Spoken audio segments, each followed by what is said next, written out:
I'm going to do a quick video on taking off some of this Proseal / epoxy resin. This is already turned on. Standard, I think it's a 12 or 1500 watt heat gun. I have it set to number 2, the highest setting, and I have it set to about 3/4 of the way up. You can crank it all the way up if you like. If you have it all the way up and it gets too hot, it just hurts your hand and the blade gets too hot. I really don't have a lot of Proseal. I mean, most of that stuff came off on the when I took the fiberglass off. But you can see here this gray stuff. This is remnants of Proseal. You can see it's kind of chunky. And this is epoxy resin. I just did this section here, and I figured I would do a video real quick on how to take the stuff off. There's some paint there too. Paint comes off even easier.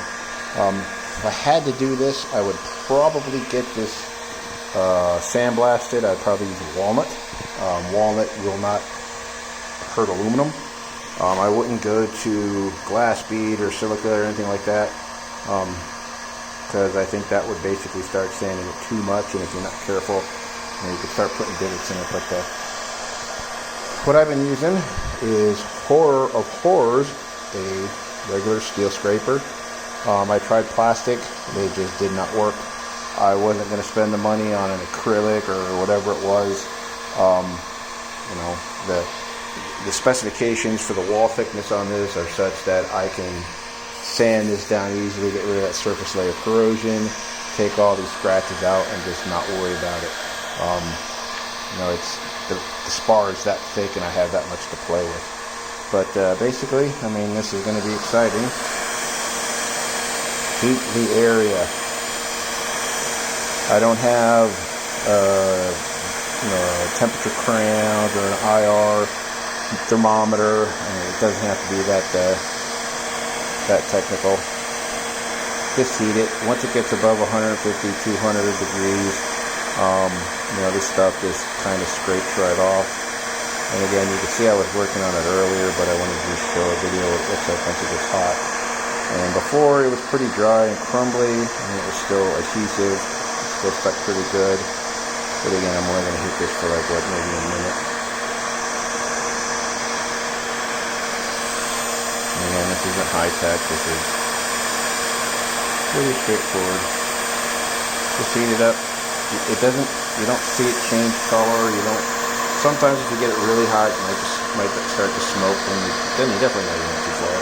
But for the most part, I just hit it for like a minute, get it nice and warm, and then maybe a 5 square inch area. And then once it's nice and warm, get your scraper, and you see now it just, you can move it around. It's just, you know, literally putty. See it coming off. You know, normally I get the big areas off, and once it cools down a little bit, just heat it back up again. And then at this point right now, I need to hit it with some acetone or some NEK just to clean that and get these boogers off and find out exactly what's left. But you can see it just heats up, rolls off, and then you go from that way. Now I'm going to do, maybe this is a better area because it's got this nice glob. If you have a resin is the exact same way. Lots of exciting watching things heat up.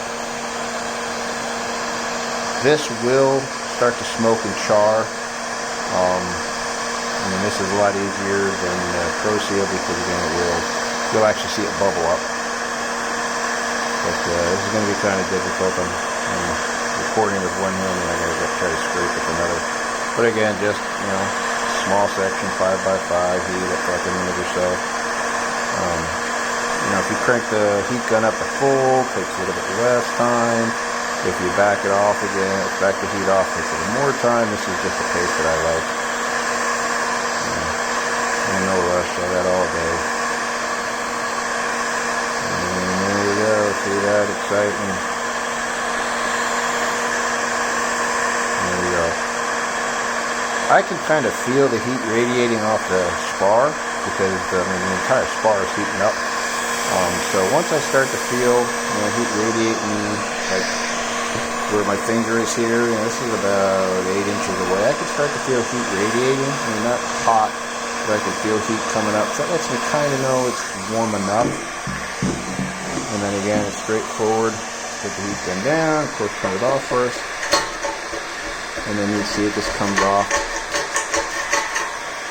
And the camera doesn't like all this motion, but it just comes off. Pretty straightforward. I'm not really putting any pressure down. I'm just finding that little bit of a lip that's left behind and take it off. And again, if I was using both hands, you know, heat gun at the same time, I could get that whole chunk off there without a problem. But that's what the heat does. It basically makes it pop right off. Now for a dry piece, like right here, this I haven't hit this. I mean, I can't really do much with it without really leaning into it. So that's what the heat does. It allows it to, you know, come off much easier. If this is warmed up, this would be off by now. So that's what the heat does. It really, really allows that to come off without much work. I could work on that for 20 minutes and it might come off. Whereas again, with using both hands on a section like this pops right off. And with the Proseal, I mean, this area here, I probably would hit this with acetone and then leave it for sanding. I mean, there's a booger here.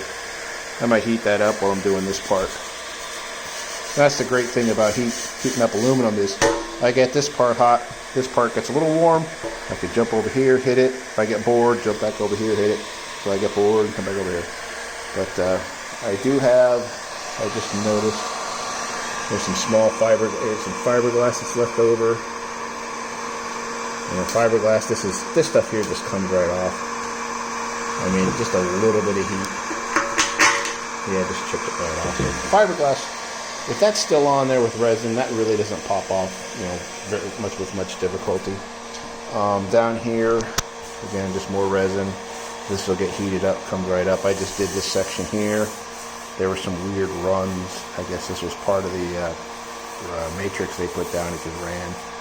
I guess they were trying to blot it out or stipple in some to take care of a dry area and got, you know, just regular resin on it. But these scratches here, they don't catch a nail.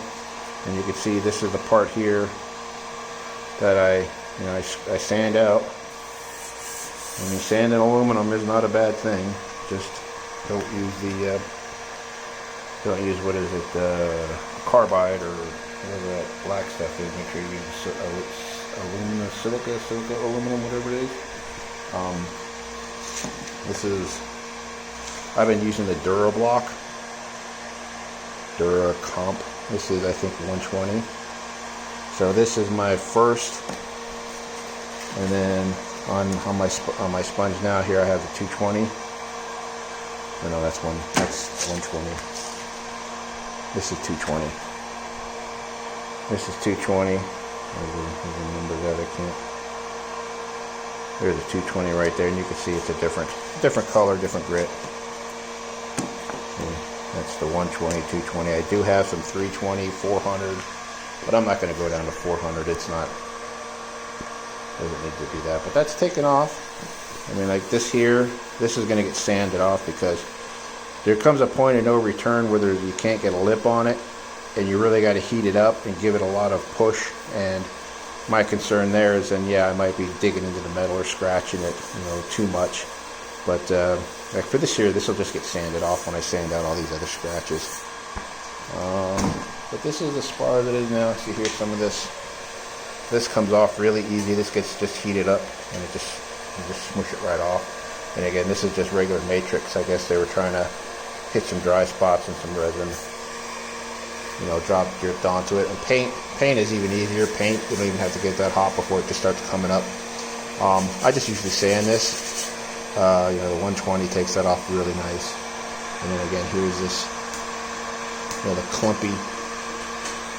clumpy resin. That's kind of hard. This stuff here is actually kind of the hardest, you know, where it's just a little bit. It's actually easier if you get the big clumps, because then you can get the heat takes it really well, and then you can get the blade, the tip of the blade under there. And again, I know use acrylic and no, you know, plastic and all that good stuff, but like I said, I think I can lose 20 thousandths. I mean, there's a huge number I can lose off of this before it even becomes an issue. So that's why, for speed's sake, giving it a good sand.